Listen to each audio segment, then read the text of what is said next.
Now, if you're like me, you probably don't know how to play piano. You know about chords, you know how they're arranged, but you don't know how to play them in. You haven't developed that skill. But at the same time, you want to have some natural feeling chord progressions in your songs.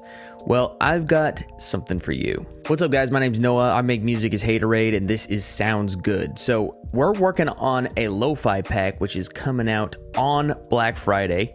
We're really excited to share it with you guys, and the precursor to this is this really cool strum rack that we made. The genesis of this came from Decap. Shout out Decap and go check out his samples and his YouTube channel. He's just a brilliant producer. So we took his idea of this strum rack, which takes chords and allows you to strum the notes so they're not all playing at once. And we iterated on that concept and made this really cool rack.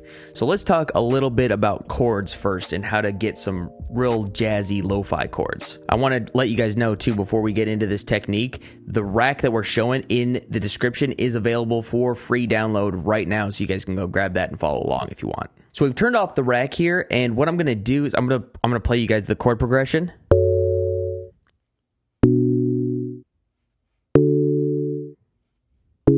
Okay, so these are just triads, right? Really simple chords with bass notes down here. What I'm going to do is I'm going to add sevenths to all of these.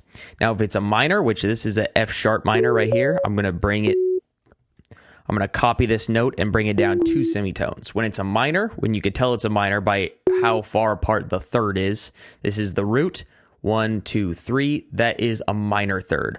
Over here, this is a major. We have root, 1, 2, 3, 4. And we'll get to that one in a second. So right here, when I put this on top, now it's a 7th chord. We're going to do the same down here. This is a minor third, so I'm going to bring that up like that. Now this one's a major chord, so we just need to bring it down 1. I'm just doing a quick Command-C, Command-V, and then bringing it down 1 like that. Shifting it up an octave by holding Shift and using the arrow keys. And I'm going to do the same down here. Turn these all into 7th chords.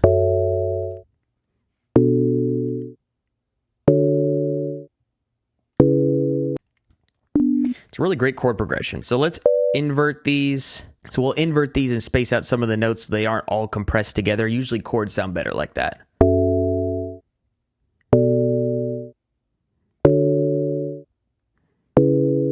Okay, cool. Now, this is where the magic of the strum rack comes in. So what we have here, we have 4 settings. We have the speed, which controls the arpeggiator. We've got the arpeggiator set to free mode, so it's not attached to any specific tempo.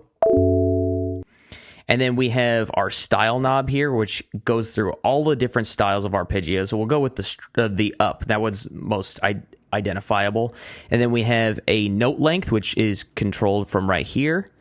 And then we have a random on the velocity. This will randomize the velocity, so it makes it feel more natural, like somebody's playing an actual chord progression here.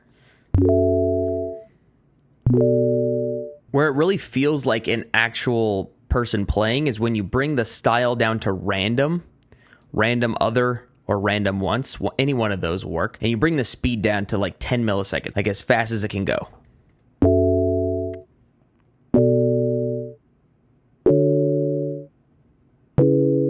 And then you record that into a blank MIDI track. So all you need to do is just route the MIDI from the MIDI track that you have the strum rack on. So before we record it, I want to make sure the notes are at least a second long, and then I want to bring that velocity up. I want to have the velocity, somewhere between 64 and 50, let's say. And then I'm going to hit record.